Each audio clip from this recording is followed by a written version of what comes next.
Hey folks, this video is about heat and work. We learned about the conservation of energy, that in a closed system, the total amount of energy remains constant. In other words, kinetic plus potential equals the total energy. However, in an open system, energy isn't necessarily conserved. We can lose some of our energy to heat or sound or to work a couple of different ways. So if you think about it, it's like when you drop a tennis ball from a certain height, that tennis ball must lose some energy because it doesn't keep bouncing straight back up to that same height. And you hear it when it hits the ground, and it probably transfers some thermal energy, some heat to the ground when it hits too. So it loses energy each time it hits, and then it doesn't come back nearly as high as it started. So the math behind that, heat transfers, you take to figure out how much heat was transferred or how much thermal energy moved. You take the specific heat of the object, which is C in the equation. That's basically how much heat can be transferred per gram. It's kind of complicated to figure out, but you'll know what the specific heat is, and the mass of the object, and the change in the temperature. So if you drop maybe a hot piece of nickel into a cup of water, you can see how much the cup of water will change temperature based on the specific heat of the water and of the nickel, and how hot the nickel was, and how much mass of the water. That's so it's done. Let's go back. Hey folks, these notes are about heat and work. We learned that in a closed system, that's the important part of that. In a closed system, the total amount of energy remains constant. In other words, kinetic plus potential equals the total energy. But in an open system, we can lose energy. We usually lose the energy to heat or sound, or possibly by doing work. If you think back to the example of a tennis ball being dropped, in real life, that tennis ball doesn't ever bounce back up to the same height that it started with without having to apply an extra force to it when you drop it, because it loses some of that energy when it hits the ground. We could calculate the amount of heat that gets transferred from one system to another.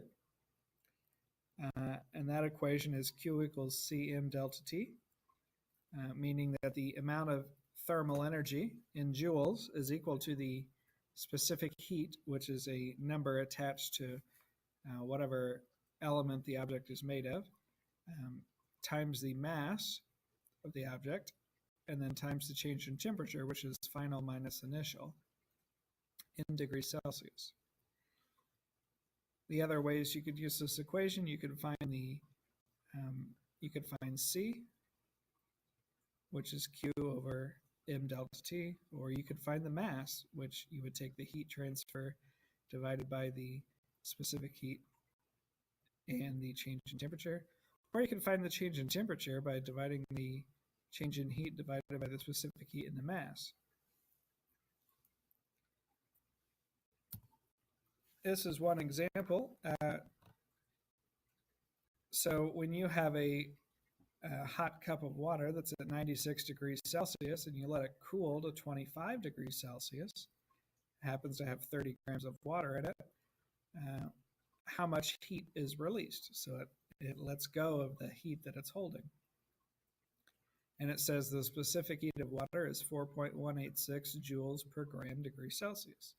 So we take Q equals mc delta T, and we take 30 grams for the mass, 4.184 joules per grams degree Celsius for the specific heat, and then times the final temperature minus the initial temperature. So we started at 96 and it cooled down to 25. So 25 minus 96 is negative 71. Multiply all that together and you find that you get 8,911.9 joules of energy was released from that hot cup of water to the surrounding atmosphere. We could also lose energy due to work. We learned about how if you apply a force to something, that it'll accelerate if you have a net force on it. But now we're talking about how much energy it requires to apply that force and what distance is covered because of that. So the work, which is also measured in joules because it's a type of energy, is the force that is applied times the distance that the object travels.